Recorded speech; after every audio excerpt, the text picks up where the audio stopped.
Hey everybody, it's your host of the Sith Timeline, Dr. Dana Martin, and welcome. It is Tuesday. It is a little after 8 because we had some technical difficulties, as we always do. Welcome, and on this show, we have a very special guest. I mean, Zane, you're very special as a common co-host, but our real special guest is DJ Elliot. DJ Elliot, thank you. Welcome to the show, my friend. What's happening, sir? Doing good. Hey, what a week that you've had, and what a weekend for Star Wars fans, for sure. So we're going to have all kinds of fun stuff to talk about, but I need to touch real quick on our other two people who are normally here. Cameron, I had to look. Who else is in the show? Cameron is out tonight, and so is Debbie, but it has nothing to do with you, Zane. I think you're still frozen. What's up, David? Hey, if you want to join, I just popped that into the AV chat. Darth Zane. All right.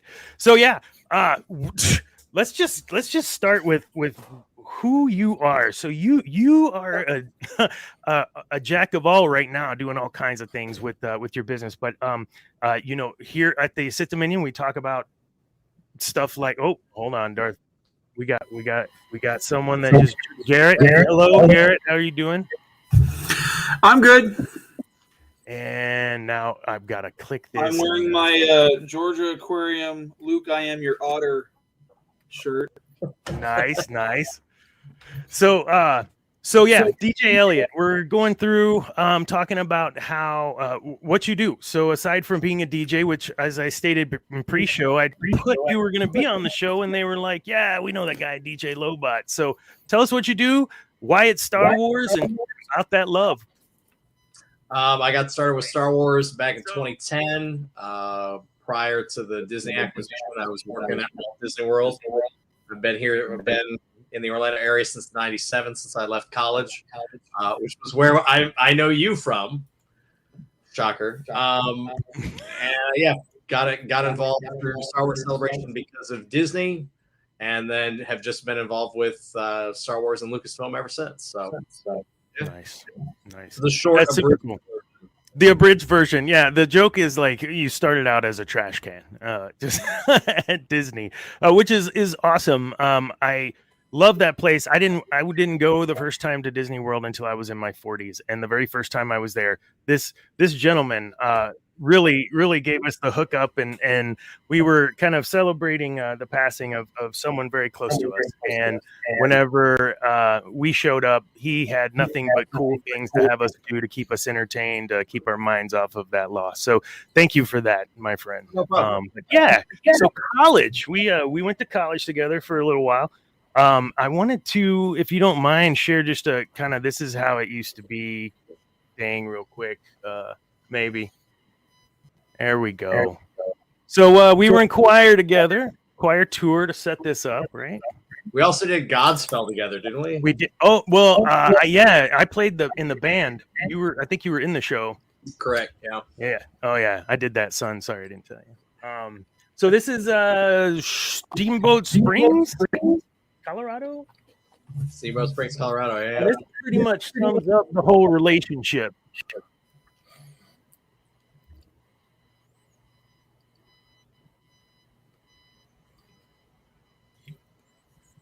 This is cool. I love this.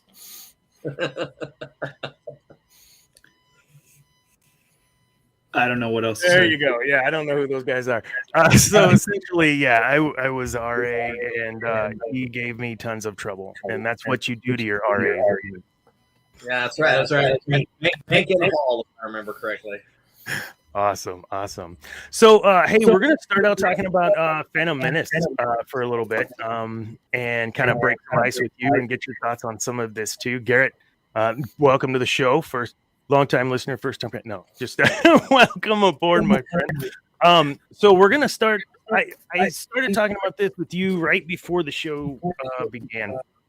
And those of you that do watch our show or listen on Spotify or wherever, know we have some really deep-seated feelings about the Jedi Order and their participation in the conversion and creation of Anakin Skywalker. And I want to get y'all's thoughts on something that I noticed, never noticed before. And it was when he says to No, who is it? Obi-Wan. And he says, "Our own council, we will keep." The Jedi's. The council has agreed. You can train him, but I don't like. F you. You're not going to train him. And I was blown away. I'd never heard where Yoda was like, "I feel this way, but collectively, we're going to let you go ahead and do this." And I think that preemptive BS is a part of all the poor Anakin had to go through, is setting the tone right there. Boom. Hey, I know you look up to me. I don't like this. So I'd love to get y'all's thoughts on that, because I never noticed that until this week. Don't be bashful. I'll be honest. It's been a couple of years since I last saw Phantom Menace, but it still sticks out very strongly in my mind. I mean, Phantom Menace was the first new movie that I saw in theaters, after the re-release of the original trilogy with all the special editions and all that. It's actually the movie that made me and my best friend best friends to begin with. Which is a fun story, and I'm sure I've told it on More of the Stars a couple times. But anyway, the thing I've noticed about that is that there is, Palpatine makes a bold statement in Episode 3 about the Jedi being dogmatic, and he's not wrong. Mm-mm. Although, to be fair, the Sith and their rule of two and all the other things that they do to consolidate power also incredibly dogmatic.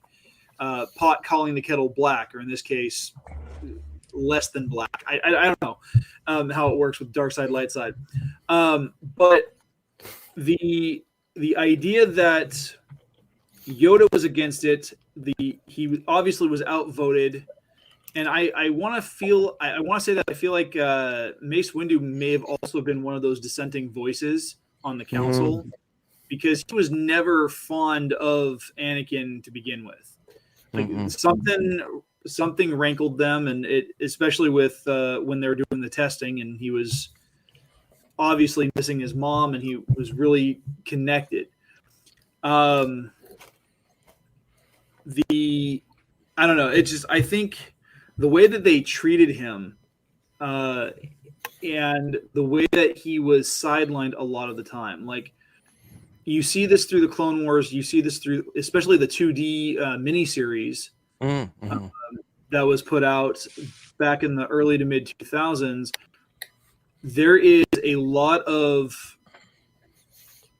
verbiage that makes that kind of puts Anakin in a derogatory mindset. Like he's already been put down. Like and it's more of, do as I say, because you have to.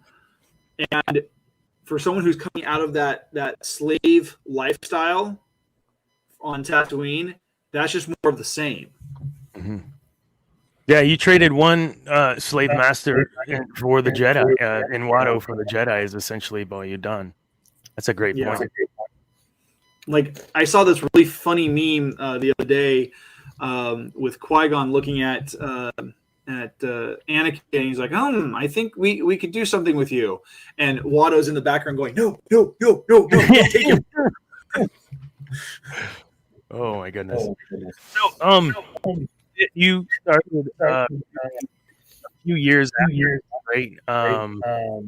Your kind of foray really as Lobot and all this was a few years after the Phantom Menace, if I'm not mistaken. So taking what your feelings are of the Phantom Menace and kind of where we're going with it, what are your thoughts on Yoda's part in potentially edging Anakin to the dark side, inadvertently, of course?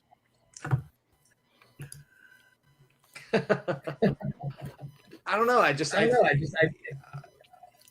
It seems like it's something that he really wants, and anytime you work really hard to try to get something that you really want, it just never goes well. He's surrounded by people saying, hey, this isn't your gift, this isn't for you, and he doesn't listen to any of them. He just, is like, I'm gonna get this, it's gonna happen. And then, but doesn't necessarily want to follow the rules. Like, hey, you can't be with anybody, so I'm going to secretly get married and not tell anybody about it. I don't know. Yeah, it's interesting how we take for granted the story that's fed us, and as we kind of start to break it down, we start to see more layers of writing. And thank you, Lucas, as always. And I don't think we ever really appreciate, what is it? You don't know what you got till it's gone. I think unfairly people did some really terrible things, said some terrible things about Lucas. We love George Lucas and think that the writing is actually really good. The story that's being told is epic, and to try to write and attain the same level or greatness or greater, he was up against the wall for that, and that was going to be hard. So when I see Zane, when I see Phantom Menace was not your first Star Wars movie to see, even though that was released 4 years before 5 years before you were born. What was the first one you saw? Do you remember? In theaters? Yeah. It'd have to be The Force Awakens. Oh no. I'm terrible. So you saw the Phantom Menace in theaters. This was the first time you saw it in the theaters, right? So this is the first time you got to, guys, the pod race. It was seeing it in the theater, it did take me back. That was pretty sick. What were your thoughts on the movie, Zane, in the theater?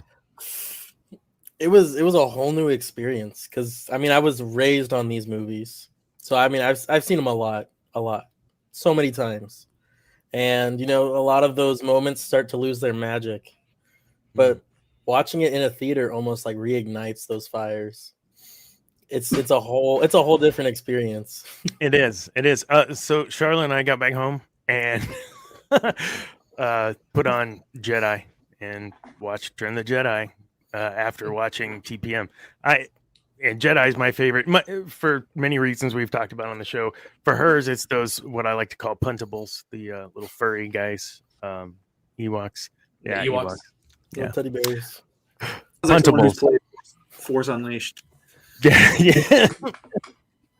Maybe. Awesome. So, one of the things about this that was awesome was there was this extended scene and whatnot at the end of the Acolyte. And those of you that play along at home, I've written like 3 articles about the Acolyte, and the stupid thing hasn't even come out yet. I'm excited about it. I've got my fingers crossed. Of course, I have high expectations because I'm a Star Wars fan, but regardless, it's new content, and I will love it. So if you guys would indulge me, we're going to take a peek at it and then talk about it. You good? Sure. Let's do this. All right. And the Acolyte. Oh, I guess it should. You should probably, share your screen. Oh, hold on a second.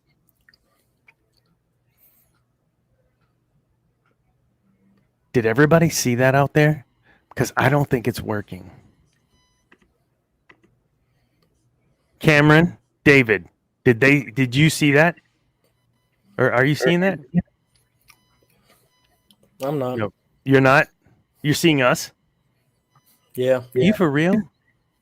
Mm-hmm. Guys, I've done this before. Everything's different. I just want to point out it's not my fault. Everything. Oh, here we go. There we go. Everything's different. I'm just work real job all day and I'm tired. Here we go. So no one got to see Elliot tackling Dana in the snow, but you heard about it. Last night, a Jedi was murdered.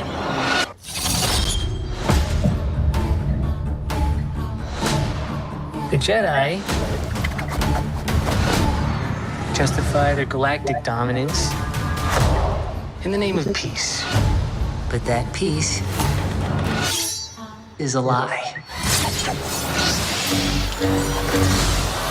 This is not the one. This is not. Jedi are being hunted. This is not what we saw in the movie, is it?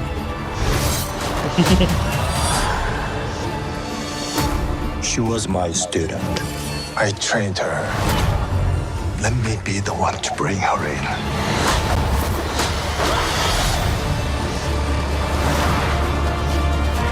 sense this is only a small part of a larger plan. Some sort of shift to tip the scales. It's time to face the past.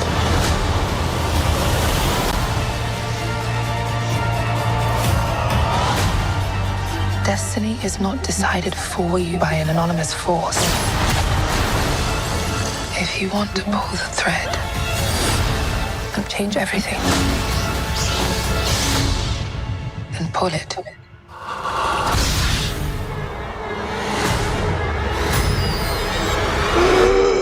What are you?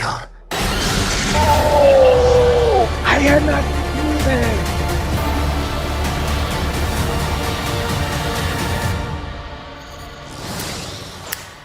Oh my goodness! No. I already have more theories. Get to the chopper! I had not seen that, guys. I thought What that are was you? the same thing we saw in the theater. No. No. Oh my gosh. Thoughts.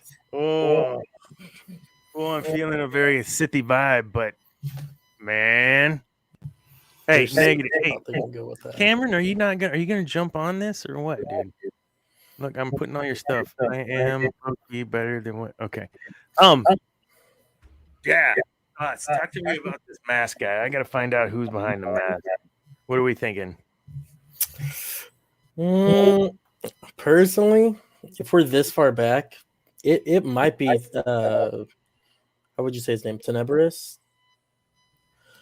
One before Plagueis. Plagueis' master? Mm-hmm. That would put it like that would put it in the right timeline. Have him. Plagueis is alive doing whatever, right? She's Dark Jedi. All of this is all Dark Jedi stuff. They think whoever that is also a Dark Jedi. And because if I'm not mistaken in the canon, is it explained in the canon how they know there's only two? Because I know it was explained in Legends. Well, the rule of two has been carried on as canon at this point. So, which was thousands of years by. But how they would find out? Because if we go by what we know, Oh yeah, how would they have found out that was the rule? that could be possibly who tells them about it. You know, whoever that Dark Jedi could be, the Acolyte. Well, it also could be something that is alluded to in throwaway dialogue in the show. Yeah. Coming from, and that's coming from a writer's perspective, because I mean, like, if what's been kept as canon has stuck through this, and the showrunner is actually pulling from that content, which would be wise for them to do if they claim to be as much of a Star Wars fan as they say they are, then it would be beneficial for them to just kind of hint at it to some degree. But I mean, as far as I'm concerned, the canon has established that for at least 1,000 years up to this point, the rule of two has been established. Because, correct me if I'm wrong, I believe that was Darth Bane who established that. Mm-hmm. Mm-hmm. And Darth Bane, I'm looking it up right now. Bane lived It's about a millennia. about 1,000 years before the Battle of Yavin. Yeah. So, Okay. So that's within the timeline. And this show is supposed to be set about 100 to 150 years, give or take. Phantom Menace. Before Phantom Menace. However, Bane isn't entirely canon yet. Oh, come on. We've had the deleted scenes from Yeah. Clone Wars, and I'm pretty sure I don't even know if he's been name dropped. But the rule of two's been dropped, and unless they change who the rule of two is. So here's the fun stuff. So tell us, we're gonna segue into some stuff with Elliot here. So the Acolyte's a big deal right now. This new Rey movie's a big deal right now. We love to speculate. We love to talk about this stuff. And you just got back from South Africa, did you not? Correct. Yes. Tell me about that Comic-Con or celebration. What was that? Oh, no. So it's Comic-Con Cape Town. They do 2 Comic-Cons in South Africa each year. Comic-Con South Africa, which is in Johannesburg. That's in September. And then Cape Town is in April. So Cape Town's the smaller con. This is its second, going into year 7 of the one in Johannesburg, and my guess in probably 2 or 3 years it'll be one of the largest Comic Cons in the world. The big fight is everybody talks about, is New York or San Diego the biggest Comic Con in the world, and the answer is neither. Wow. Neither. The biggest one is EXP. They do the same numbers as both New York and San Diego in a year. They do in a 4-day weekend in Brazil. So pop culture internationally is much, much bigger. And you're looking at like an entire continent does one Comic-Con a year. Here in the United States, we probably have 10 Comic-Cons every weekend somewhere going on. So it's just not, Right. It's not even a fair comparison. But we are getting geared up and ready for Star Wars Celebration in Japan next year. So, I mean, tickets just went on sale. I think they're still available. I think only, ironically, get your money figured out right now. It's actually the expensive part of getting Japan is the flight, but once you're there, it's very, very reasonable. So you're gonna be a part of Tokyo? It's never a guarantee until we sign a contract. We've started some pre-production talks, so Cool. we're definitely more involved in Celebration in the last couple years. So hoping to put together some content for the Celebration stage, the Galaxy stage, and any other stage that they might have. Heck yeah. So Twin Sun stage, all that. Absolutely. You're just a little broke up there. Okay, you're back. So wanted to keep this bit going. You so just got back from there. You're going potentially doing some Tokyo stuff. I had mentioned it all started with a trash can. Do you mind just the quick and dirty on that? How you went from starting to work at Disney, first of all, why after what we were doing, and then kind of where you're at today. So I don't think we've ever talked about it. I got kicked out of school. I didn't know. I don't think we've ever talked about school and was told not to come back. So I went and did an internship at Walt Disney World in the fall of 1997, and while I was there, I got a letter from the dean that said we don't want you to come back. So I stayed in Florida. Kept working at Disney, and eventually through the years started DJing, I apprenticed with a guy out in Florida and became a DJ at Disney, and then met one of the guys in charge of the robots at Walt Disney World. So he hired me. I was pushed to Talking Trash Can, West Palm, Peepa the recycling bin, and R2D2, including the R2D2K, which was the one with the Mickey Mouse ears. Oh, nice. So I did all of that. And so while doing Push the Trash Can was when we reconnected. Mm-hmm. And the gentleman that trained me at Push is the one that came up with the idea for DJ Lobot. And he introduced me to Mark Renfro, original producer Lucasfilm hired to do Star Wars Celebration. Nice. So he brought me in to do Star Wars Celebration 5. And then I did all of the celebrations from 5 up until the most recent. He stepped away after Celebration in Chicago, and then producing the rooms after that. So we did London and Anaheim, or Anaheim, London. So, and now Japan.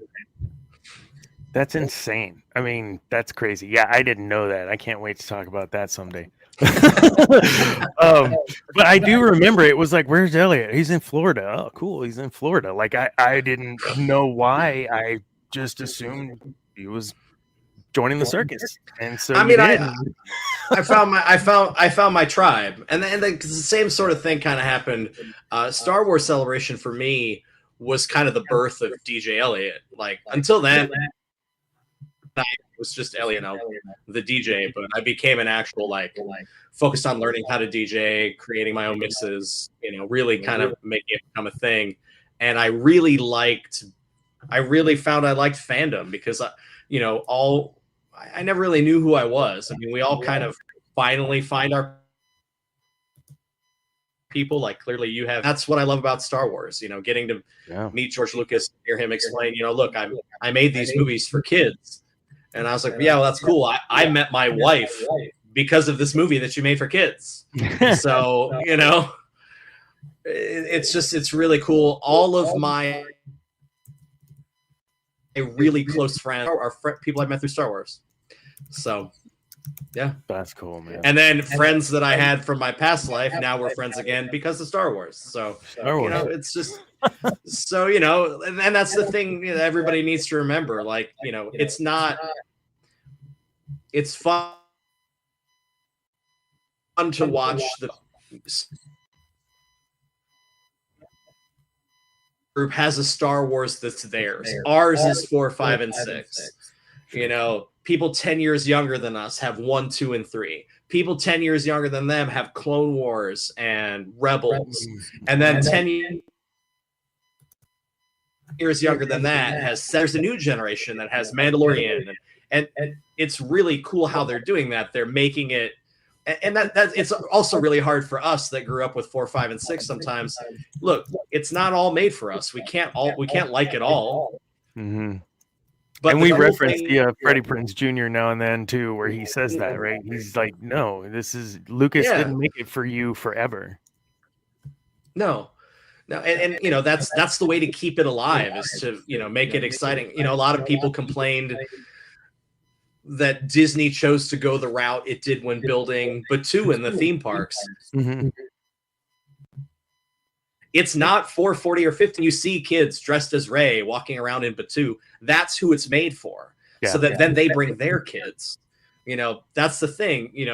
Disney bought Lucasfilm because it was a sound financial investment. And that's what they're doing. They are, of all of the that Iger bought in his time as the CEO, it's the one thing that returned the investment. That and Marvel. But, Pixar has yet to return the investment, and 20th Century Fox definitely has not returned the investment. But Star Wars and Marvel, these stories that we like, and there's cool stuff coming. That's what's always fun about Star Wars Celebration. It's like a commercial about what's to come. Yes. And sometimes those commercials are fantastic, and sometimes they cause questions, and sometimes they're like, what? Huh? And I'm glad that we have someone that has some experience with some of that on our show. I wanted to, you let us see when they were building Galaxy's Edge. We had the opportunity, thanks to you, to watch the panel when they talked about it. We got to see the first pictures of what was on the other side of the fence, right? It was super fun and super exciting. And you've been on or either hosted or DJ'd for how many panels? Can you even count how many panels that concern Star Wars? No, man. I mean, I've been involved in conventions since 2010, so it's been 14 years. So, and it's an honor to be there in that room. My favorite place is Star Wars Celebration in a room full of people just like me. Just to remind everybody, hey, man, we're not normal. You can turn. It's one of the few places in the world you can turn to the person next to you and have a conversation that you couldn't have anywhere else in the world. That is no lie. So I want to ask, like I said, some of my best friends to this day I met in the room at Star Wars Celebration. So I wanted to ask you, Garrett. You mentioned you might need to pop off here in a bit. Did you have any questions for him? I mean, he has been all over with all kinds of experiences. But before we do that, I want to make sure to call out War of the Stars. We do pretty much every show. We go through all of our lineups, right? Of all of our different shows. War of the Stars is one you don't want to miss. Do you want to give a quick synopsis real quick about your show to all of our listeners?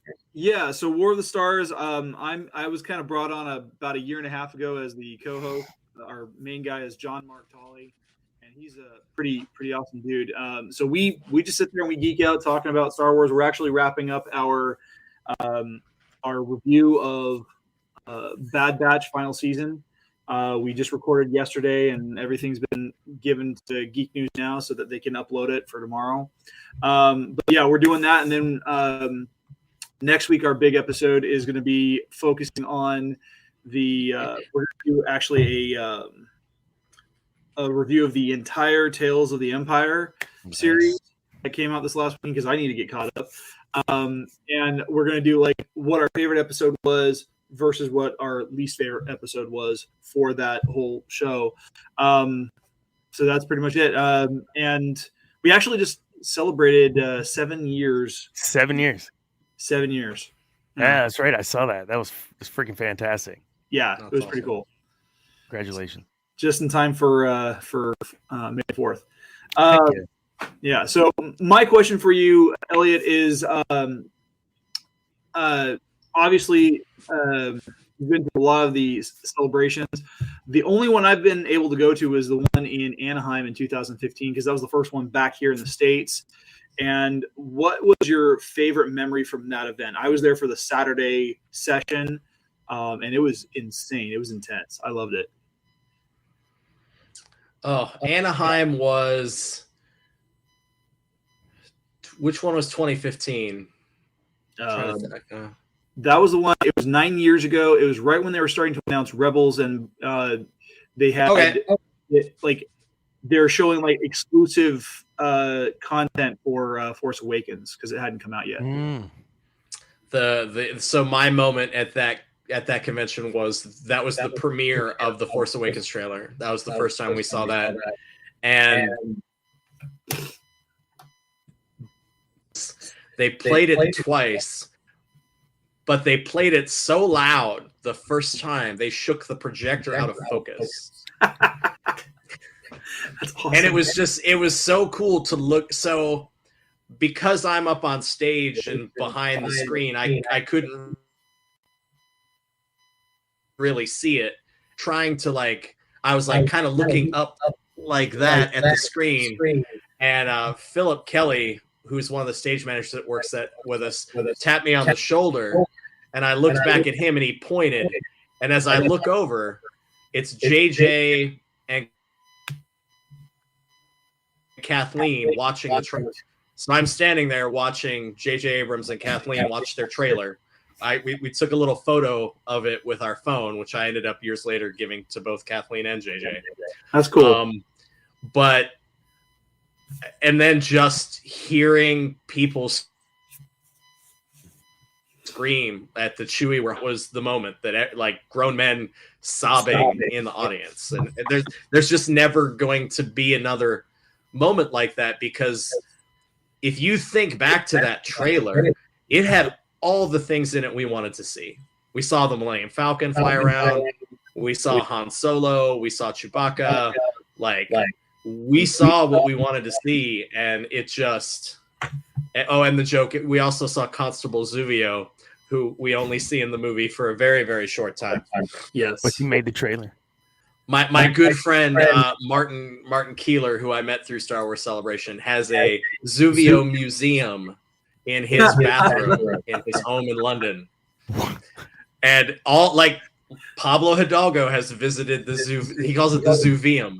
So if you're ever in London and you want to see the largest collection of Constable Zuvio memorabilia, visit Martin Keeler's bathroom.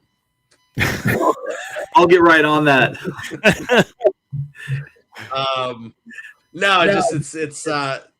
That was the moment. The Force Awakens trailer, the first time we saw that.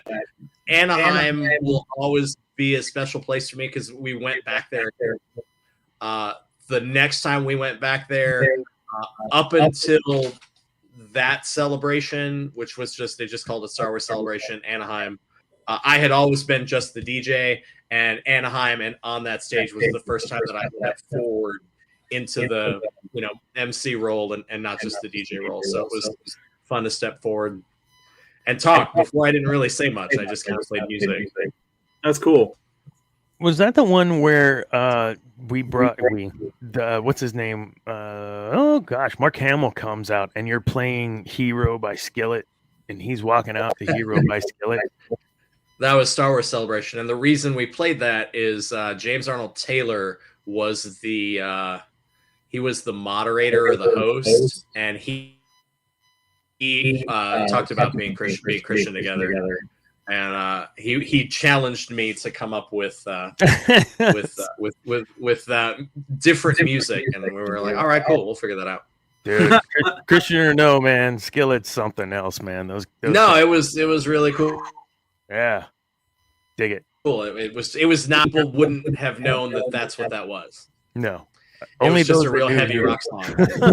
Yep. I got it, and it was perfect because, and as Cam, if he's still listening, will attest, Luke is his guy, and Luke was my guy. You know, so when you see Luke for the first time after not seeing him for 20 plus years, like it was an amazing moment.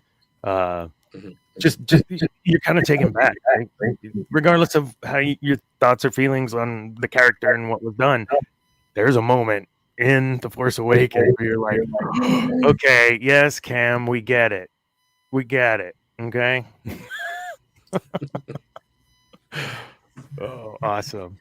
And Mark Hamill's just the greatest guy too. So I've been very fortunate to get to know him. That's kind of the weird thing about doing this as long as we've done it is like people recognize us and that's cool.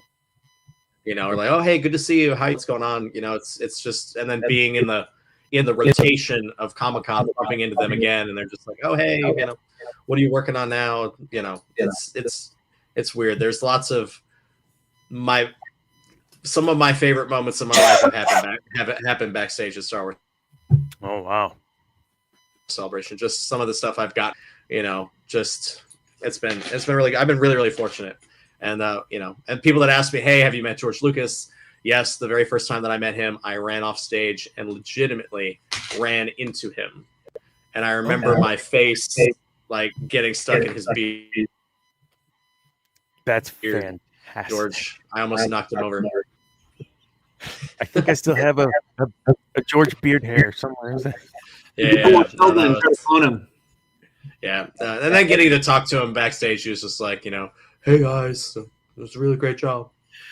He's amazing.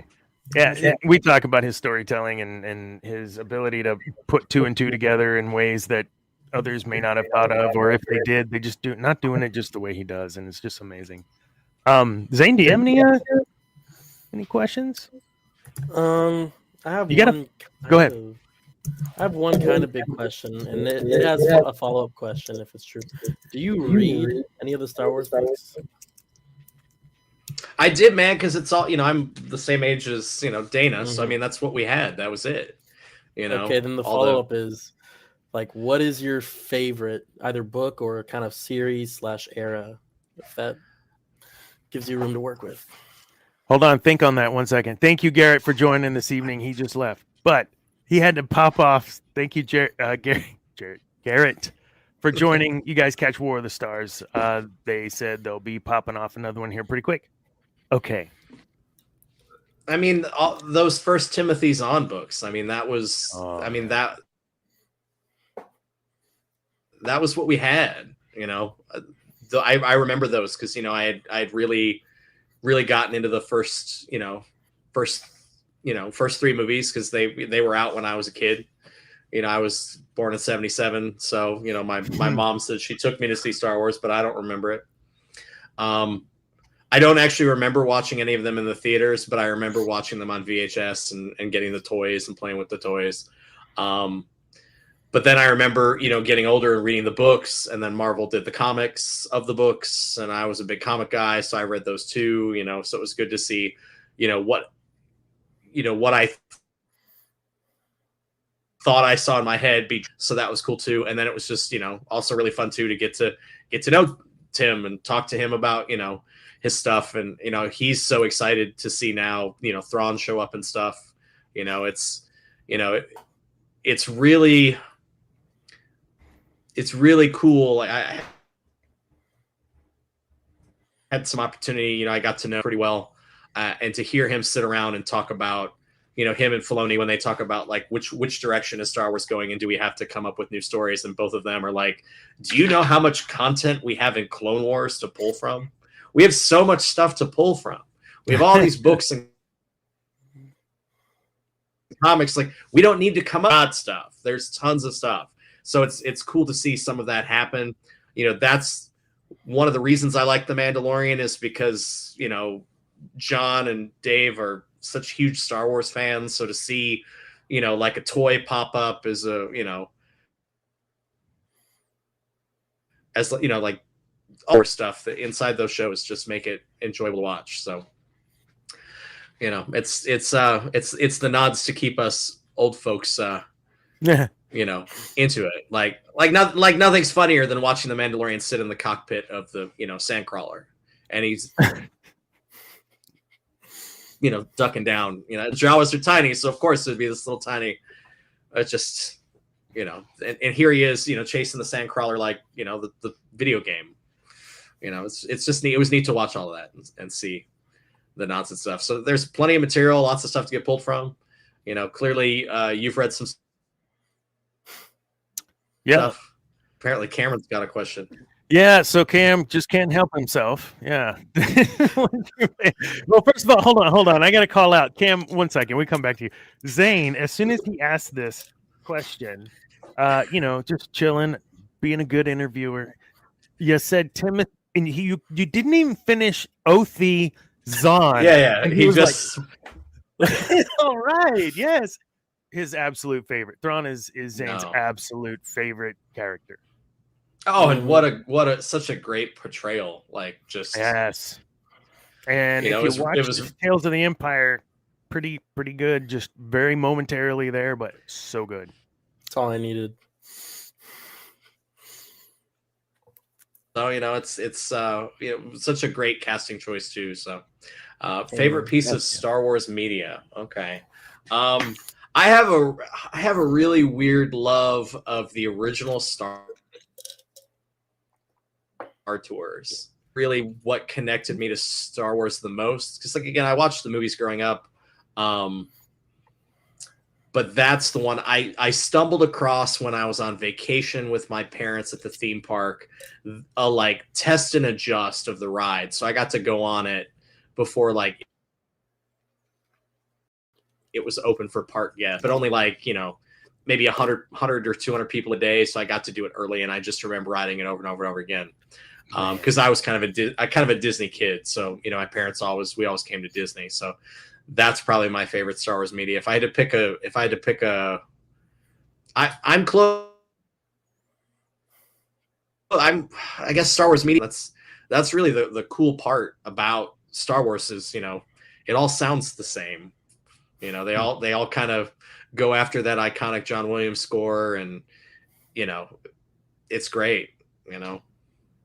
I liked Andor a lot. Yes. I thought that was it didn't necessarily feel like Star Wars. That's why I'm excited about Skeleton Crew, because I didn't like the trailer that we saw makes it look like an old 80s Spielberg movie, and so when it's a really good story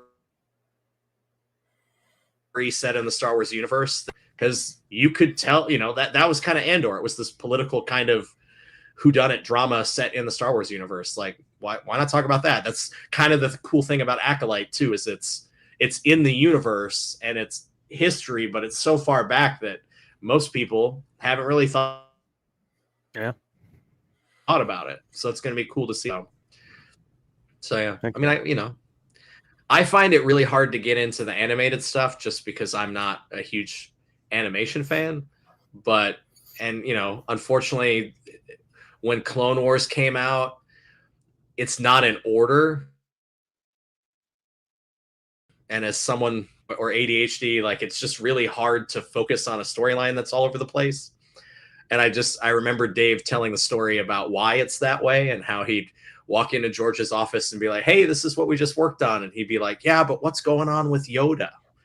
Bring in some story Yoda." So he'd have to go and make 2 or 3 episodes about Yoda and come in, and and be like, here you go. And he'd be like, well, what's going on with so-and-so? And oh, by the way, stop what you're doing. We're going to make a movie about, World War II pilots, So, they talked about, the crazy man behind the steering wheel, but again, an amazing storyteller. And, you're right. There's so much content to pull from. So. Absolutely. You talked about Mando, and we talked about Community and stuff, and so I have a TikTok that we just went offline just now, but we broadcast during the show, and people can join the show. And one of the friends of the show, her name on here is No One Broken on TikTok. She has a special needs son, and they live in California, and they're able to go to Disneyland quite a bit. So this is a video. I asked her permission to share this. It is her special needs son meeting Mando. So you want to talk about bridging gaps and creating joy in ways you could hardly even imagine for your own self. All right. Super.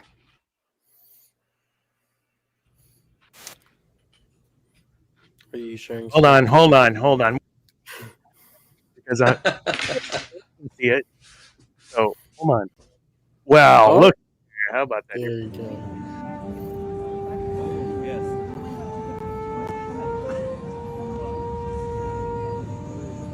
We're moving on, Grogu. You say hi? You say hi? What, young traveler?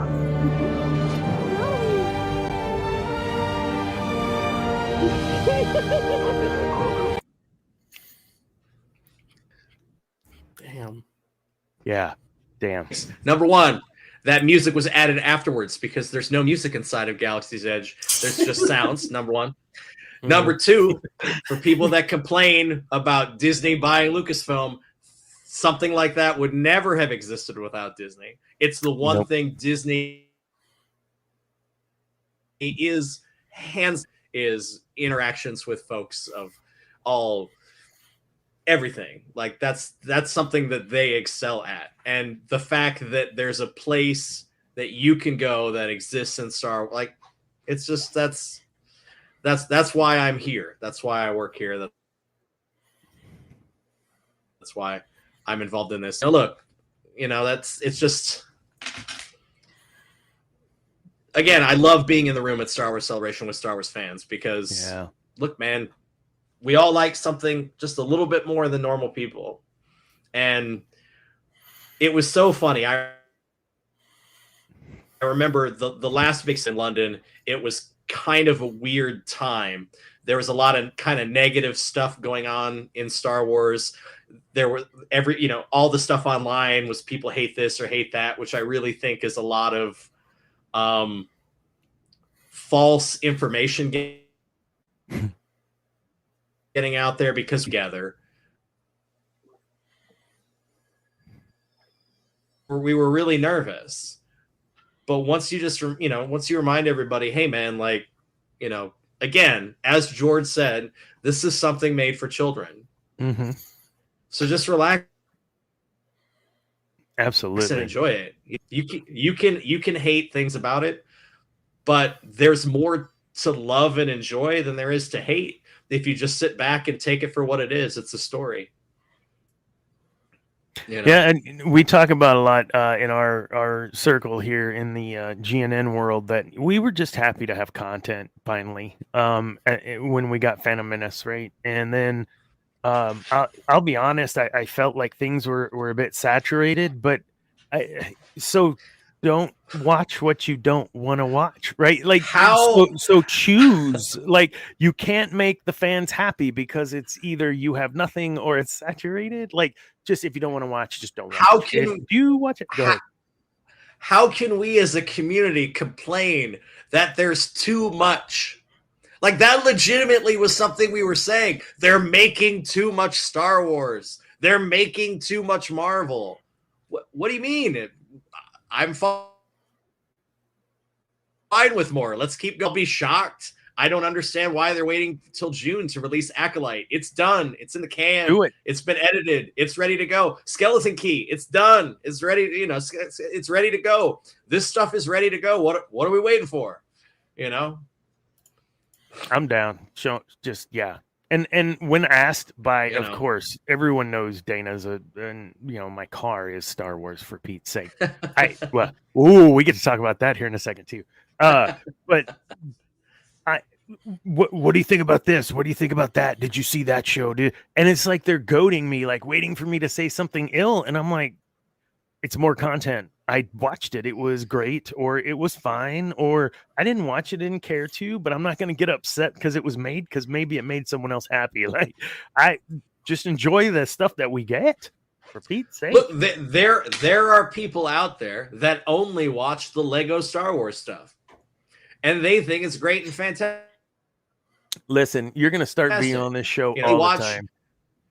Look, sometimes people only watch 4, 5, and 6. That's fine. You don't have to watch anything else, but don't punish everybody else for, again, there's nothing I've seen that I've gone, oh, I hate that.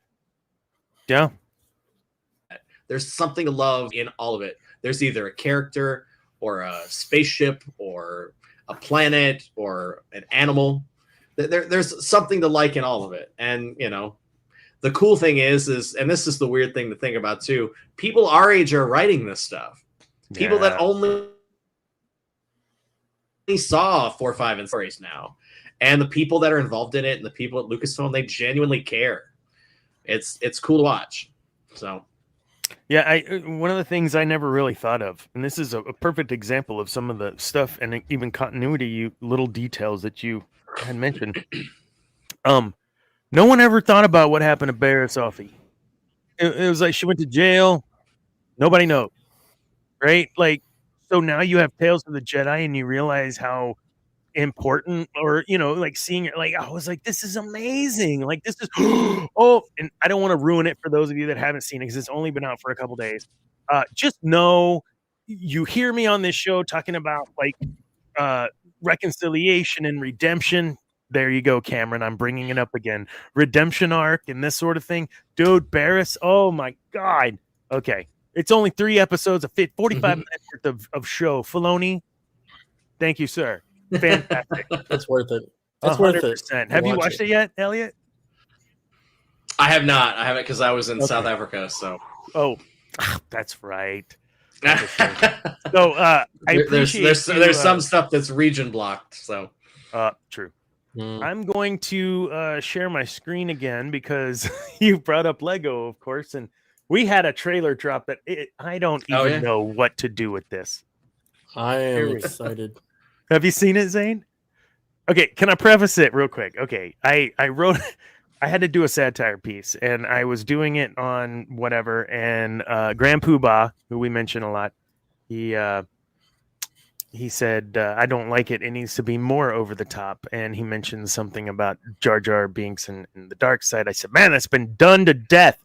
How about Django Jar? And he's a Mando, whatever. That's what I ended up doing. So this really is intriguing me based on that story. And here we go. I know no one cares. Here we go. Space. Time. It's falling apart. The building blocks of the galaxy are getting mixed up. This doesn't make any sense. Worlds will change. People will change in ways we cannot possibly imagine. I don't love that. This is wild. X-Wing TIE fighters? Ewok bounty hunters?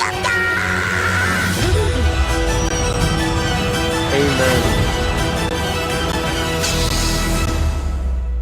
Misa going to hurt you, sir. There's Jar Jar?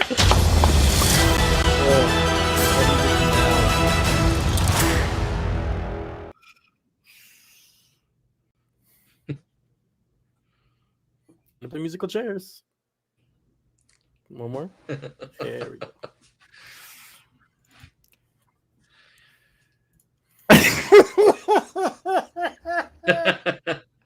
Cameron, I swear to God, I will pay whatever amount for the Jar Jar mini. I agree. Look, we already okay. Listen, look, I was so excited already know about that's my Malik. You know, yeah, I'd do anything for a Jar Jar one. I ain't gonna lie.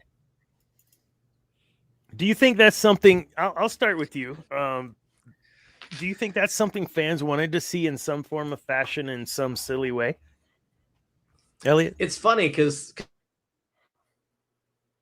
I remember about it briefly at the beginning that when Disney purchased Lucasfilm, it was all right, this is our $1 billion investment. Like, we're not going to make fun of this stuff anymore. You know, we're not going to do the robot chickens. We're not going to do Star Wars detours, which is done sitting on a shelf somewhere. Like, they're just like, we're going to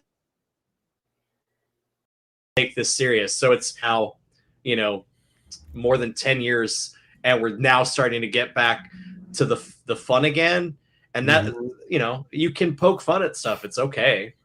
But they found this, that, like, through the Lego thing, they can, you know, do the fun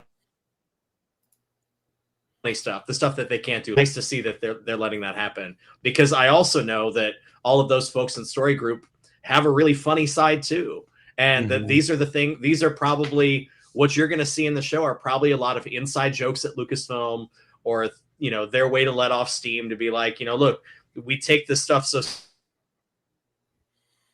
seriously, Jar Jar being a Sith, and then they develop a story, but it's never going to see the light of day. It's just this inside joke at Lucasfilm. So now it's not an inside joke, and let's see what people think about it, and we'll do it under the guise of this Lego thing. So it's, you know, I mean, take a look at, use Holiday Special as an example. Yeah. You know, how do you talk about Holiday Special when you don't really talk about it? You know, well, here they are in Lego, you know, so it's cool. It's cool to see them do that. So it's, you know, again, it's for kids, you know, totally. Kids, that's how kids think.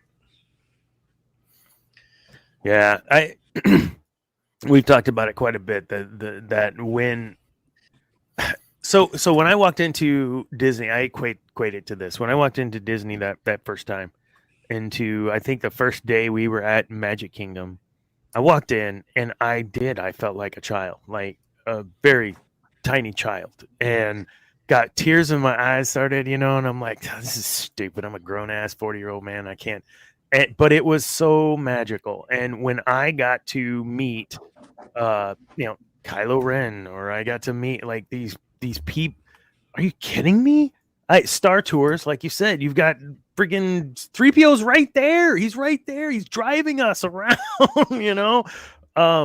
There's so many things magical that can occur now that couldn't occur in the way that they can, right? So because of the investment, they now can do things like what we saw with Noah Broken's son, like we see, like you see with these kids, and oh my gosh, you're part of these events where I'm sure you have a story or two of just something like that touched your heart, you know, where there's these people just falling for these actors, and they're humble, like Mark Hamill, and he's like, nah, dude, yeah, I'm the Jedi guy, but you're this. Do you have any stories like that you'd like to share of something that was really kind of a big deal for you to see? May not a big deal for anyone else, but for you it was.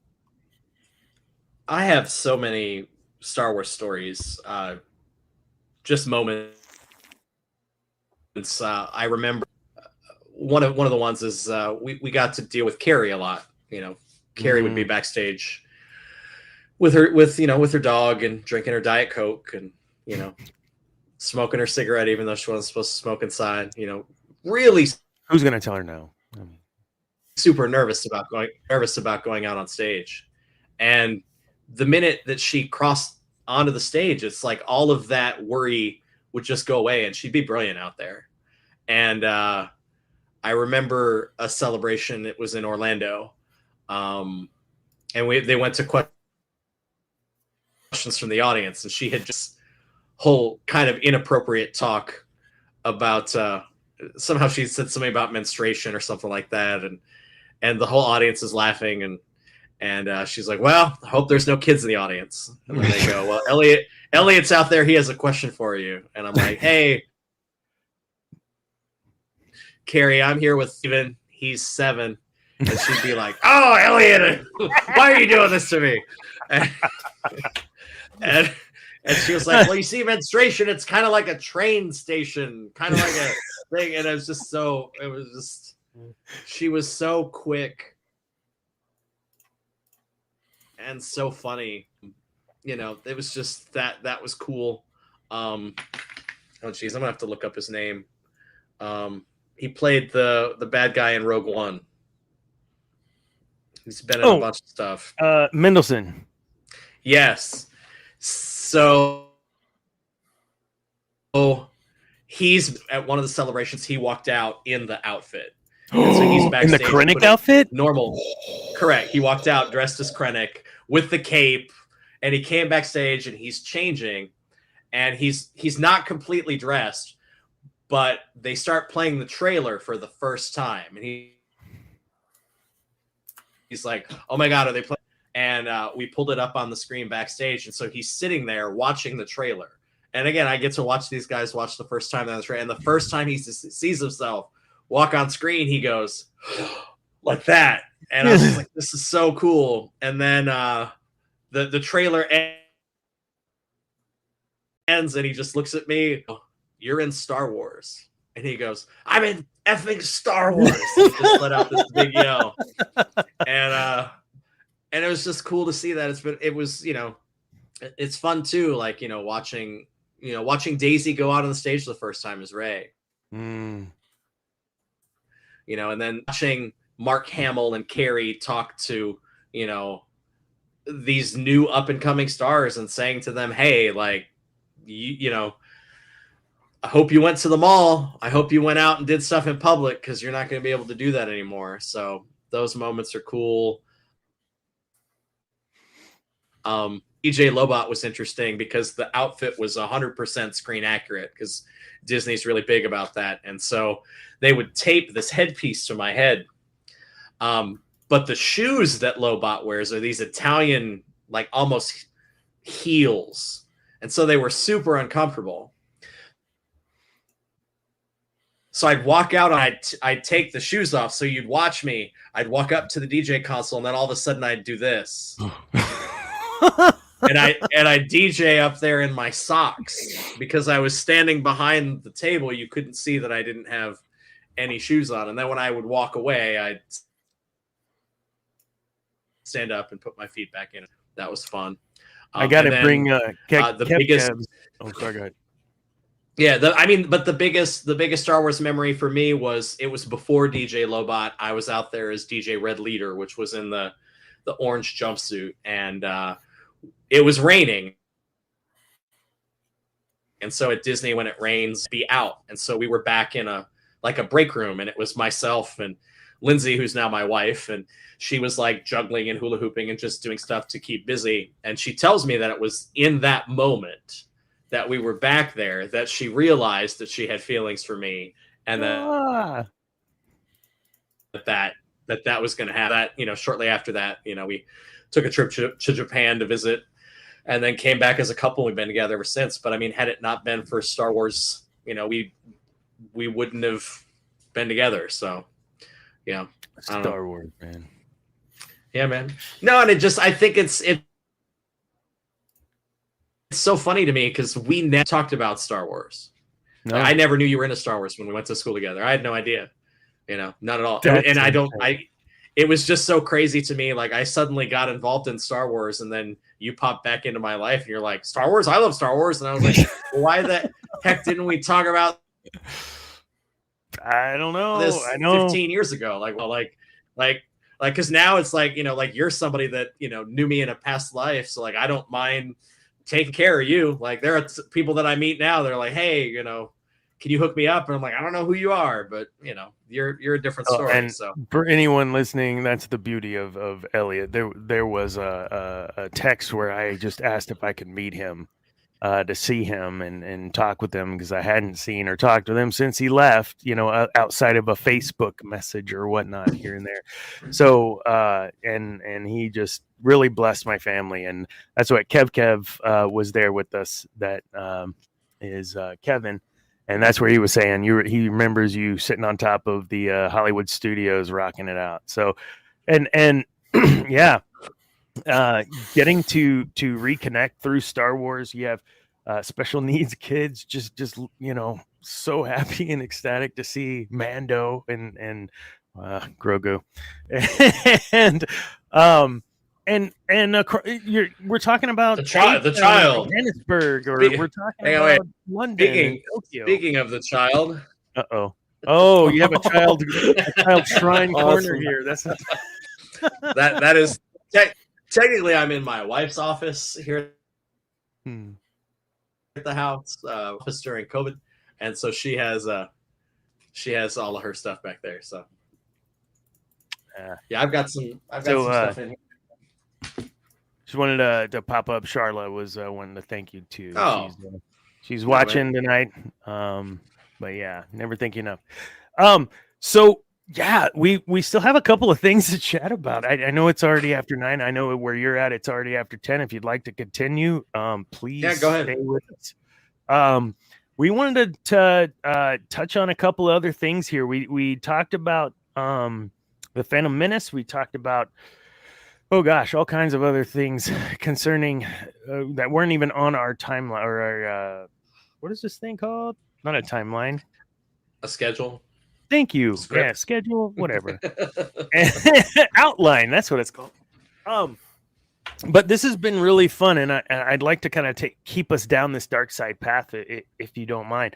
So you were talking about Krennic, Mendelsohn, and I'd like to know if you got an opportunity to meet Baylan Skoll. Richard, what was his name?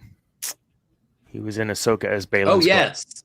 yes. No, that the first when they did the Ahsoka panel, he was there again. Super nice guy. It's really cool to see them at Celebration because they don't know. Yeah, they don't really know what they're walking into, and so the first time they walk on stage, I mean, people lose their mind. It's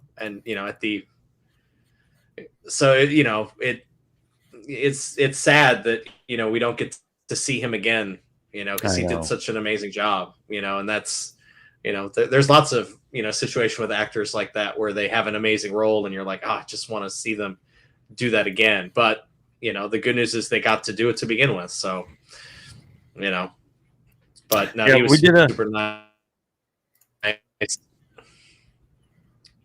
I mean, they're not going to be mean to us because we're there, to make sure they look good on stage. So usually they're pretty nice to us. And look, you gotta, what I've learned from being on set is it's really just a group of people that like to work together. One of my favorite stories. One of my friends that we met through Star. Not only does he build the costume, but he also typically wears it. And for one of the shows for Ahsoka, they were doing something and they were walking, and they needed an additional droid. So they got another friend of mine. I remember him telling me that, aren't we? And the person from Lucasfilm that's walking around was like, no, we're not on the Ghost. The Ghost is over there. And he's like, what? Because no, we didn't know it was going to be in the show. And so he's like, but he waited until after the working together to make something, So there's really not. I haven't really run into anybody that's been unpleasant or not nice. Like, it's really crazy to sit backstage and talk drawing or sketching something. I have a sketch that Dave Filoni made of me DJing that's framed here in my office. That's cool. That he left on my little desk for me. Was like, hey man, I got bored, I drew you. But my favorite, you asked about my favorite moment. I know what my favorite at the Celebration 5, we did a dance party, and it was sponsored by Pringles. I remember because they gave out a little speaker that you could put in a Pringles can, and it would make a really loud speaker. And I thought that was cool. But we just had a party. And at the end of it, this girl, so when the party started, like everybody, it looked like a middle school dance. Like all the guys were standing on one side of the room and all the girls were standing on the other side of the room.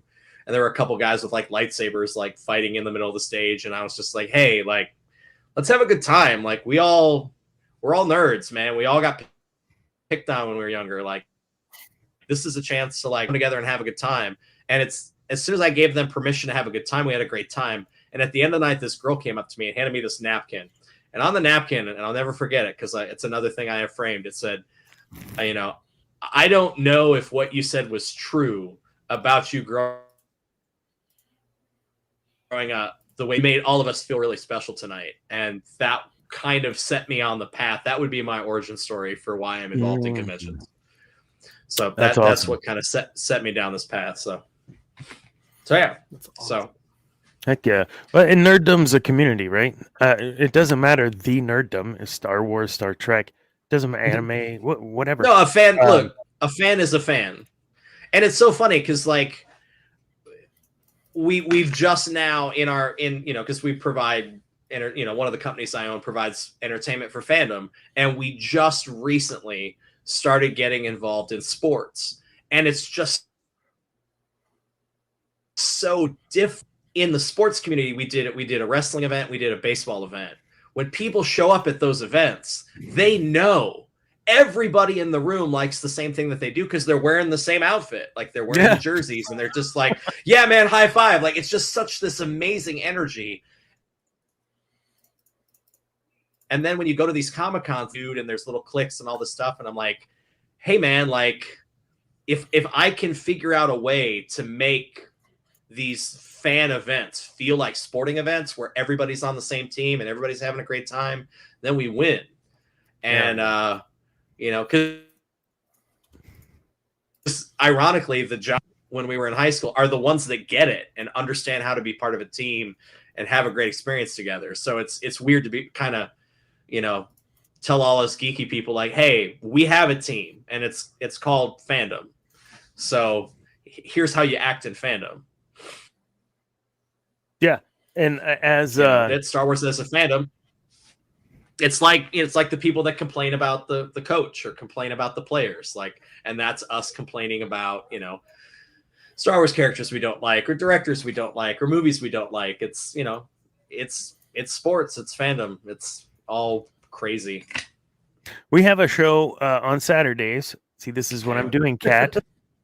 We have a show on Saturdays called The Geek Gauntlet, and it is every DC, Marvel, Star Wars, Star Trek, anime, this and that animes. It's all things geek, and it's like a 2-hour show. We touch on every little tiny thing, and we move on.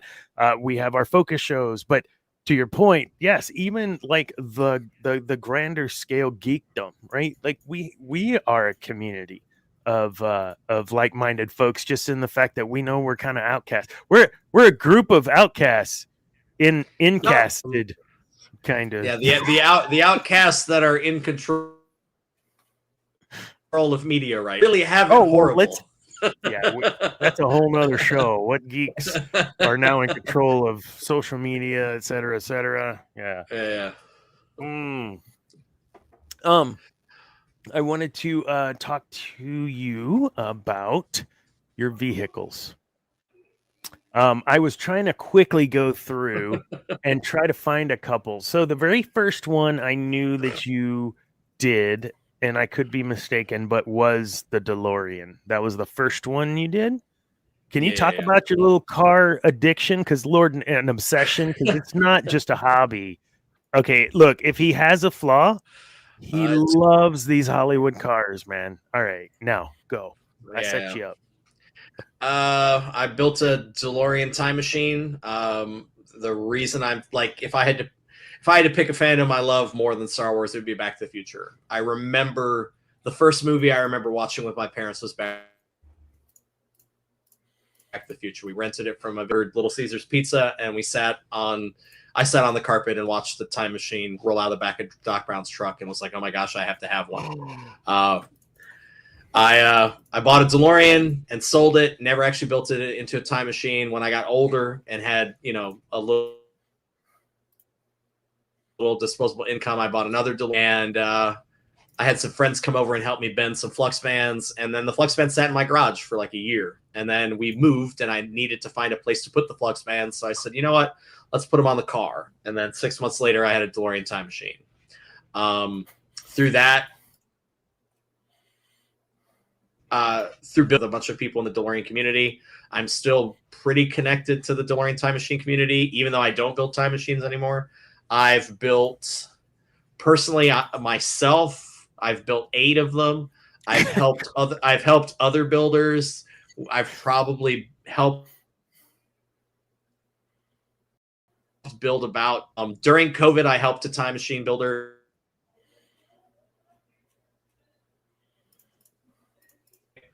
stayed in business. That's how I was able to provide for my family. One of the highest ones that ever sold at auction. So I made a lot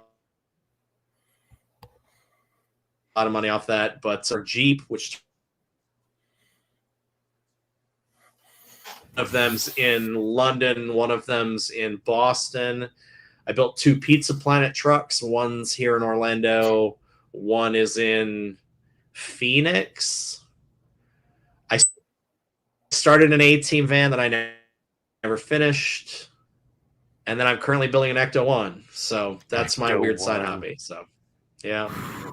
I saw you post that picture and about lost my shit, dude. I was like, no way.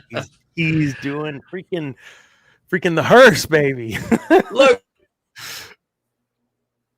man, I'm almost 50, coming, no children. What? Yeah. What else am I supposed to do? What are you gonna do? Okay. I work on my car and then I don't eat for a month. So, yeah. But look, I'm also very fortunate that I live in the shadow of the Florida theme parks. Universal Studios essentially paid for it because they rented it from me, and I do a fair amount of rentals with all these cars. So there's always the can I make the money back off of them? And really, where it all came from is one of the Florida. So when I was 21, 22, I bought a Volkswagen Beetle and fixed it up, and I've just been flipping cars ever since. So I think Zane, you cannot reach out to Elliot after the show for the Beetle. No, don't talk to him about that. Oh, look, I'll tell anybody, if you want to learn how to work on cars, buy a 60s Beetle. Yep. Because you will learn, my first Beetle. It's easy. It's just, but it's accessible. That's the word I'm looking for. It's accessible. No, you're looking at somewhere you can get an old beat up one somewhere between $3,000 to $6,000, and I mean your parts for that car. You're not going to spend more than $100 on parts for that car. I mean you can spend a ton of money, but my first Beetle that I had, I remember when we rebuilt the engine, we found out that for 2 months I'd been driving on only 2 cylinders. Where was YouTube during that time, Elliot? Oh, that's how I learned how to fix it all. There's 4 bolts that hold the engine into the back of the transmission.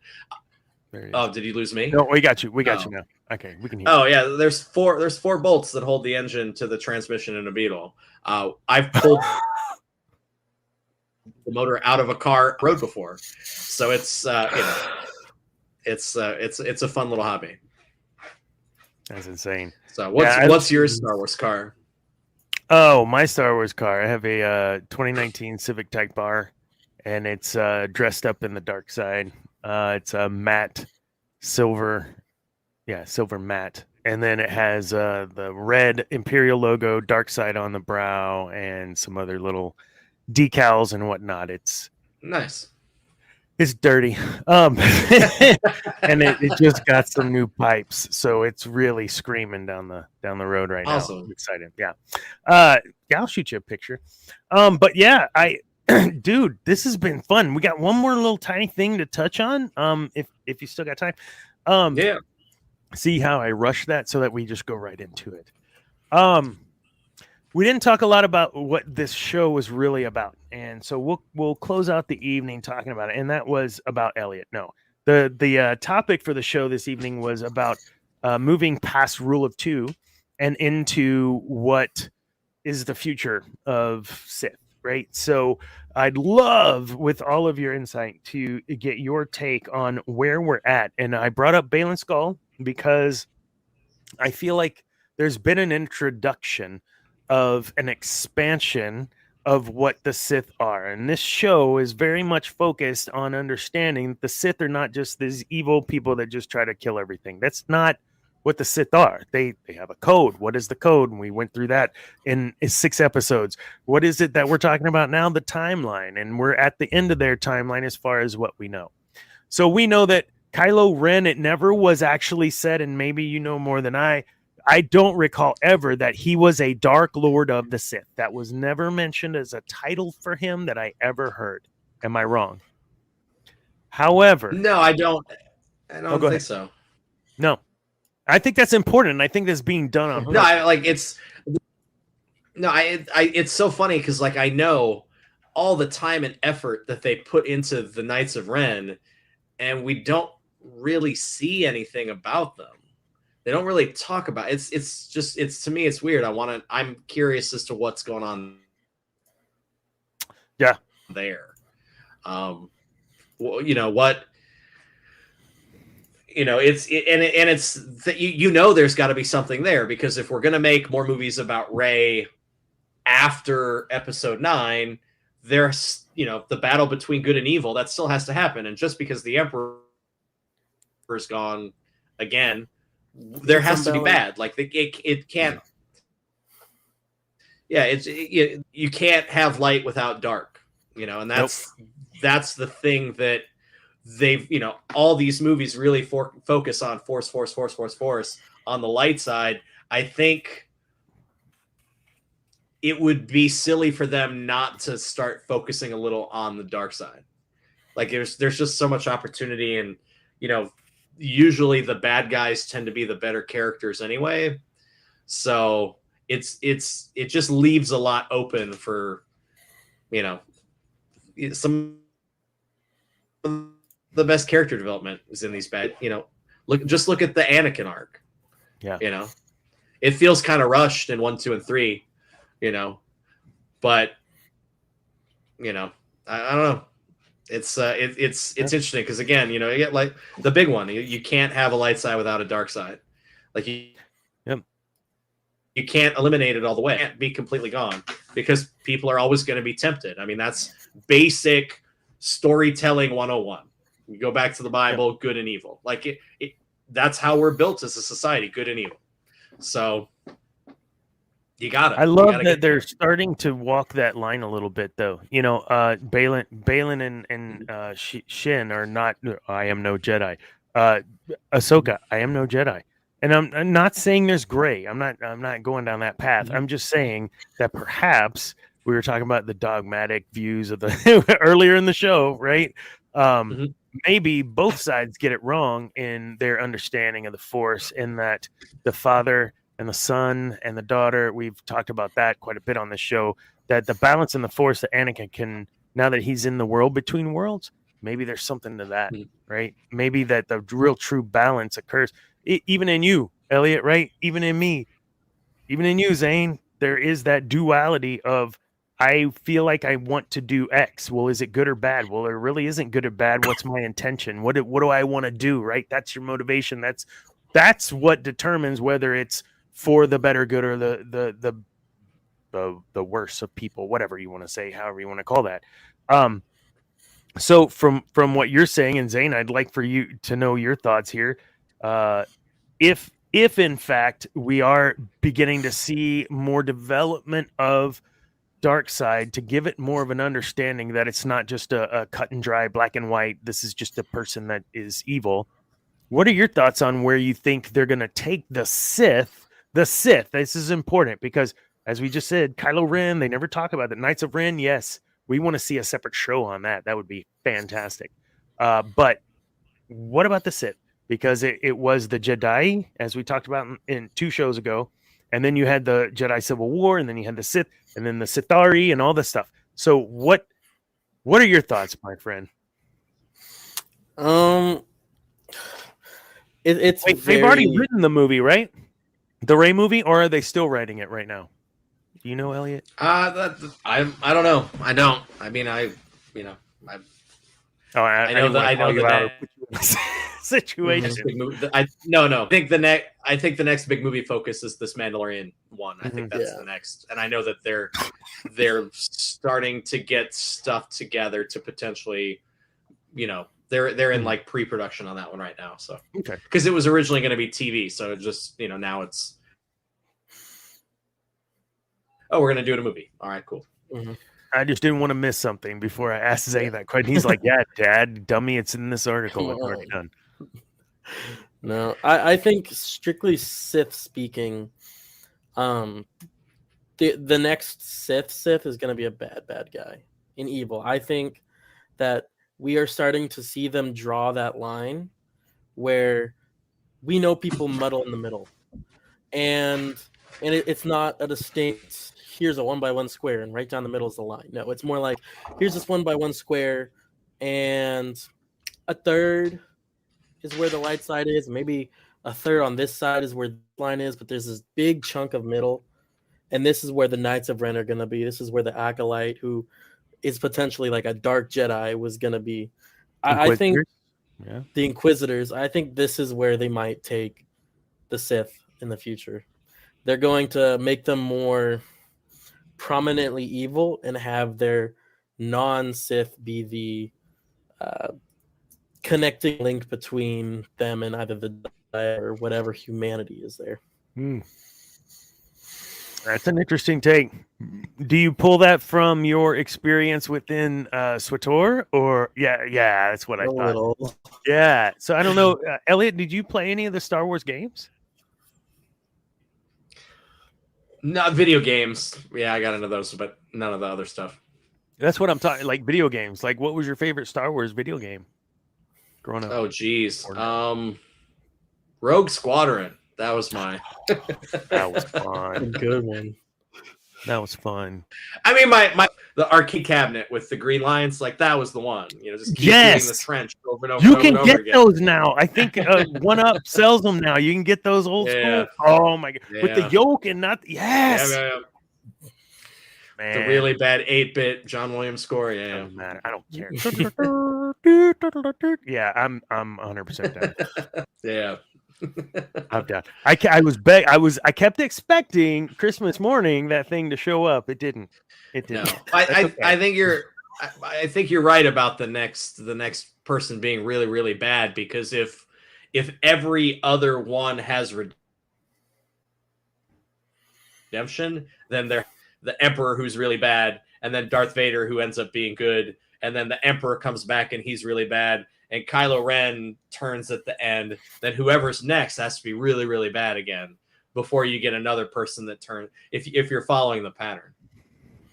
Yeah, and I don't like that in one sense, because my whole show, the premise is that, understand, separate evil from Sith. They're two separate different words. It's an ideology. Sith is an ideology, and that's what I preach. I'm not saying, you know where I stand on being a believer, so just understand I'm not an evil person. But I do know that we can use these things in our own lives, taking control of the Force, moving forward in the Force, commanding the Force and commanding the things in front of us to move or get the hell out of the way or come with me. And that's the way the Sith were. If I could get a Sith of, let's say, nihilist evil caliber with the intelligence of a Revan for this new evil, whatever you want to do, whatever you want to call them, if I can get a blend of nihilist and Revan, you've got me sold. And because there really is no reconciliation or redemption arc for one like Nihilus. They're just, to me, there just can't be. He consumed the planets, okay? And for Revan, we know his story arc. There's, redemption, etc. Crazy. But I want the intelligence of Revan, the strategist of Revan, and the absolute just unhinged craziness of chaos of Nihilus. I know Nihilus is one of your more favorites as well, Zane, and Revan for that matter. What are your thoughts on a combo, something like that, where there isn't going to be redemption? I mean, you brought up a great point, Elliot. I don't know if I'd agree with Nihilus. I'd say more of a Scion.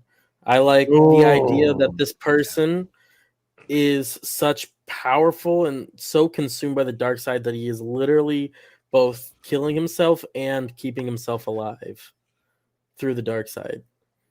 But imagining something like that kind of evil and dark side presence being matched with Revan's intelligence and his strategic ability, like that would be what I'd more like to see. Yeah. Some of the writing in the legend stuff, when we talk about the Force Ghosts, we brought up Exar Kun, et cetera, of the Sith, and there are some dudes that just straight up scare me in reading, right? So I'm in my 20s, 30s, whatever, and I'm reading these books in bed, whatever.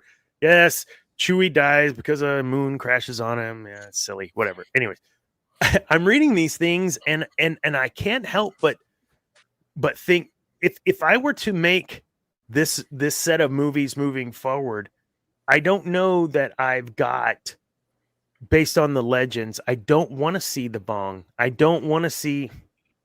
I could maybe see Darth Krayt, but with what we were provided, I don't know if I want to see that. And I'm actually kind of curious as to what they might do with Rey and this other person. And I'm welcoming it. Is that wrong? I don't think so. You've got, I guess the last point here, you have a franchise that we've talked about being, we went through the doldrums of not having anything, to where some fans say it was oversaturation. We say whatever content we're getting, we're just happy with, or this content isn't what we thought. This isn't my Luke Skywalker, may have been said on this show a time or two. So there's all sorts of things within the fandom, but it's undeniable that the power that Disney and Lucasfilm have to move an entire community it's undeniable that is there. And we saw it in the tiny short video I showed earlier this evening. We see it in the stories that you've told about how many people are influenced by Star Wars. I mean, really, in these places with thousands and thousands of people. What do you see on the horizon for Star Wars in, say, 10 years? I know everyone's looking in short because we have to hit those stakeholders, shareholders, and like, I get all that. Where do you see the franchise in 10 years? I mean, we're going to see people that grew up, because right now the people making Star Wars grew up with 4, 5, and 6. Oh. And some of them 1, 2, and 3, but then they're making the 7, 8, and 9. So like the people that are making Star Wars 10 years from now are going to be the people that watched Mandalorian, are going to be the people that watched Force Awakens. Like I said, Disney built Batuu for people that watched Force Awakens. That's who it was built for, is for those kids. It means something to those kids. It looks like Force Awakens. I mean, I selfishly wanted to go to Hoth, walk into the cantina, on Tatooine, and, be in the jungles of, Endor. But that's really short-sighted when you look at it, because you have to continue to grow. But like Dave and Pablo said, is, look, George provided so much stuff, all of the stuff, all the, and, think about it. Like when Disney first acquires Lucasfilm, they say, we're not going to pay attention to any of the extended universe stuff. None of that stuff exists. We're not doing any of it. Bravo. And here now here we are with Thrawn as a character in a show from the expanded universe. So like, clearly there's so much to pull from, I mean, look, and the same thing. Like when you look at the Lego thing, like who would have thought Disney and Lucasfilm would have found a way to do Into the Spider-Verse in Star Wars, but they found a way. This is the way to do these alternate universes, and there's so much. I think Andor set a good precedent again of like, let's tell a story in the Star Wars universe. I think we'll see more of that.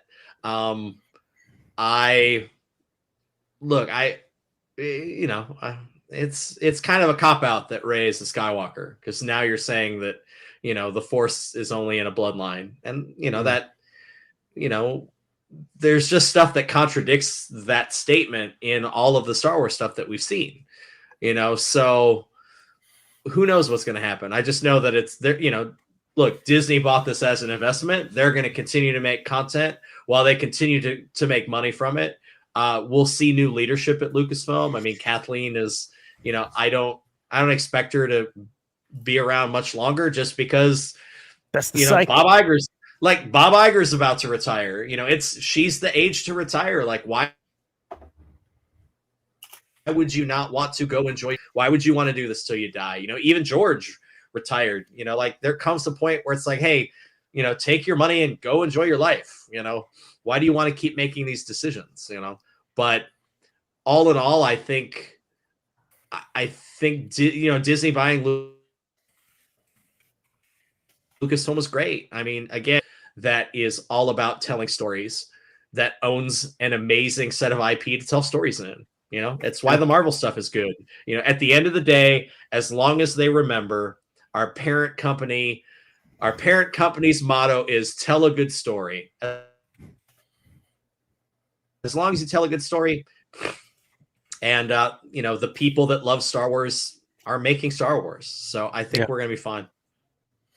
Yeah, I would agree. I thought this was a very cool episode, Elliot. Thank you for adding some insight that we normally don't have. I mean, sometimes Dana goes on these rants, but only when Cam forces him to go on rants. But look, if you need someone to come in and remind you that this is fun and something made for children, and that we all need to not take it so seriously, I'll come in anytime. I am very much the guy that just wants more, right? Always. And I'll give every single solitary thing a shot. But then I'll have an opinion about it, but I've given it a shot, a fair shot. I walked into the Phantom Menace not even remembering. I mean, 1999 was forever ago. My daughter was born in 1999. Mm-hmm. I have a grandson from her. I mean, come on. This was forever ago. But I was watching it as if it was the first time. It was amazing. That level of cinematography, storytelling, John Williams involved, all the things that make Star Wars what Star Wars is, for all the naysayers in 1999. F you, like, it was good. Dude, what am I wearing? I'm wearing my Darth Maul 99 shirt, But the other thing that you forget about this whole process, and people forget to say, and what's really great is the fact that you got to watch this in a theater now. You're in a theater full of people that want to see this movie. And you get to be with those people. I'm exaggerating. There were only two couples, me and another couple up there. There were like 15 people in our theater. There were how many? Like 15 to 20 people. No jokes. It still made 8 million. It was like number 2 in the weekend. Are you kidding me? So I know we're not back up to COVID. Ambrose, for those of you that follow along with the GNN, Ambrose wrote an article about that today, and that or yesterday, whatever. Point is, 8 million still in a weekend of a movie from 1999. One day from a movie that's on Disney Plus, you can watch for free right now with a subscription. Yes, 100%. Or just hang out on TNT long enough. Yeah. Between Back to the Future and Star Wars, you'll catch something. Mm-hmm. Oh my gosh, man, folks, this was fun. We're gonna start heading towards the end here. Anything coming up for you, Elliot, in the next week or two? I'm sure there is. What do you got going on that you wanna promote? I mean, the next I head to London the end of this month for MCM Comic Con, and then stuff at Disney starts picking up on the castle stage again for 4th of July this year, so that'll be fun. I mean, Florida July, just convention appearances. Just now, we're launching our San Diego Comic Con after parties. So just about an hour ago, we announced our fantasy themed one on Thursday night. I'm working with some friends from XLE Productions. We do the big after party. Awesome. At San Diego Comic Con, and so I'll be appearing there. So we've got 3 parties this year that we're excited about. Some amazing themes, a really nice. The entire downstairs of the nightclub is another club in itself, and that's going to have a theme the whole weekend. Last year it was themed around Barbie. Oh my goodness. This year's theme is. I'm just really excited I get to work with those guys, so it'll be fun. So playing music for playing other people's music and getting paid for it. Yeah, dude, no, heck yeah. So if my boss is listening, our headquarters is in Carlsbad.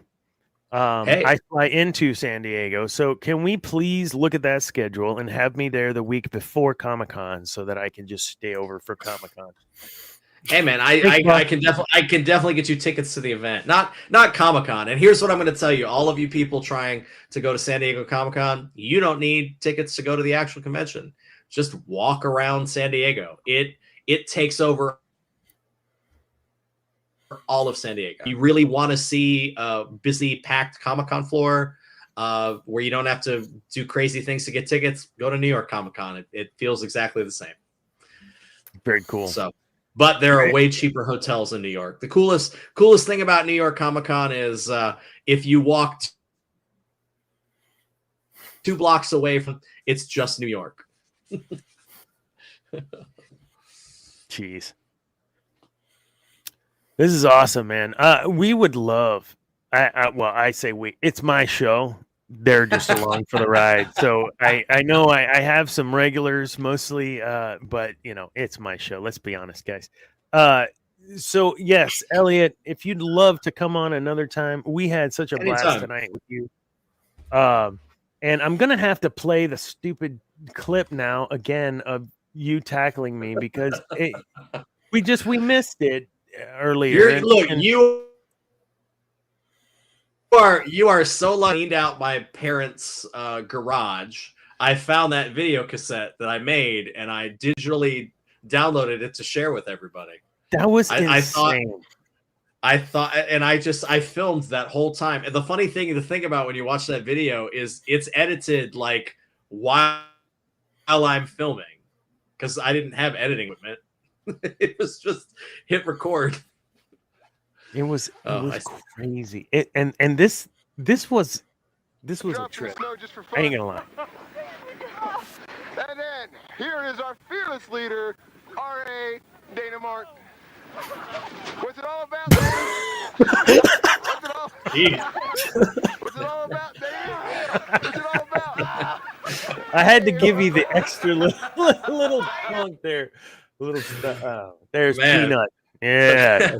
Carl Linder, our buddy Peanut. He's a good dude, man. Shout out to you.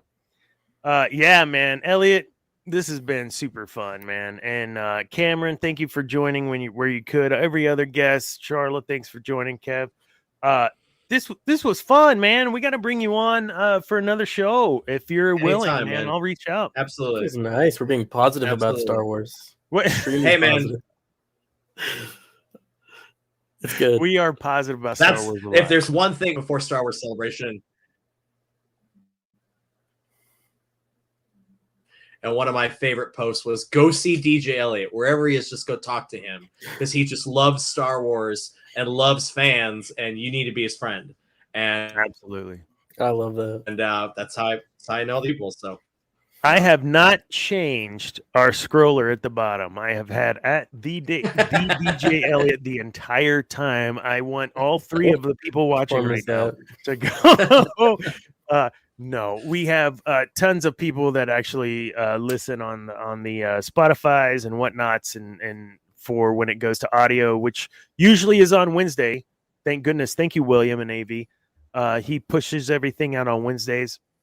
So wherever you watch or wherever you listen to your podcast, go check him out there. If it's YouTube, it will be right ready as soon as you jump on, because that's where we broadcast to. Same with Facebook. We broadcast directly to Facebook. I have a TikTok stream that I do live as well.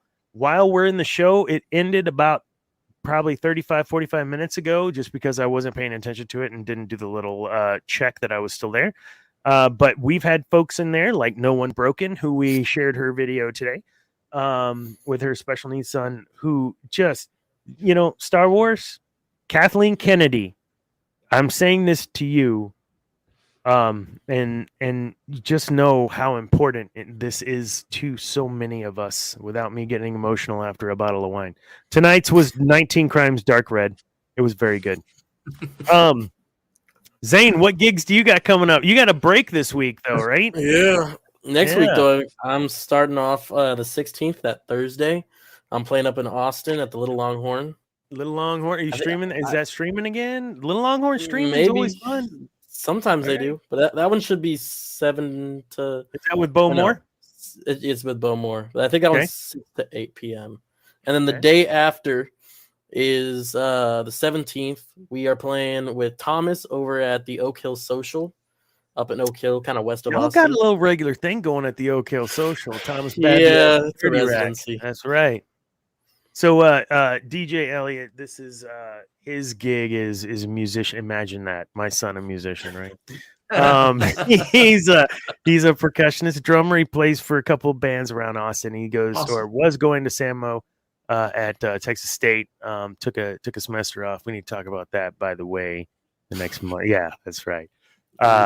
But yeah, he's doing fantastic. Go check out 30 Rack on Instagram at 30 Rack, and enjoy. There's some badass harmonies, and I wish I would have pulled it up.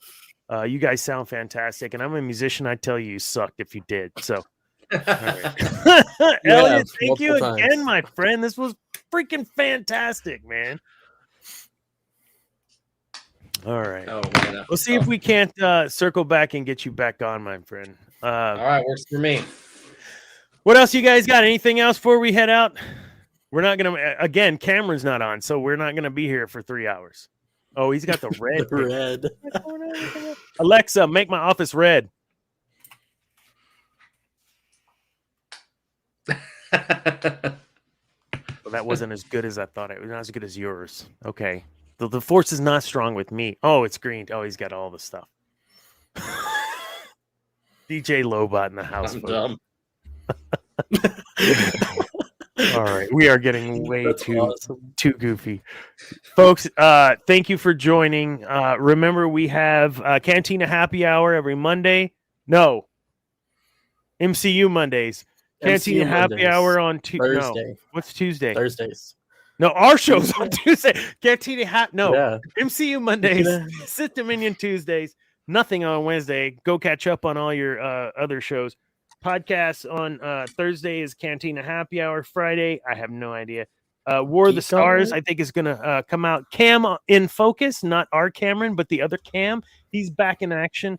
And then also War of the Stars. Thank you, Garrett, for joining. That's fantastic. You jumped right on and jumped right off. But, man, thanks for being a part of us. Oh, wow, that was a lot. Anything else? Any parting shots for you? What do you got going on, Elliot, next couple weeks besides that? Work on your Ecto 1? Yeah, I mean, travel some, but thank you so much. Nice to see both of y'all. Have a good evening. Absolutely. You guys take it easy. Hey, remember, kids, peace is a lie. There's only passion. Good night, folks.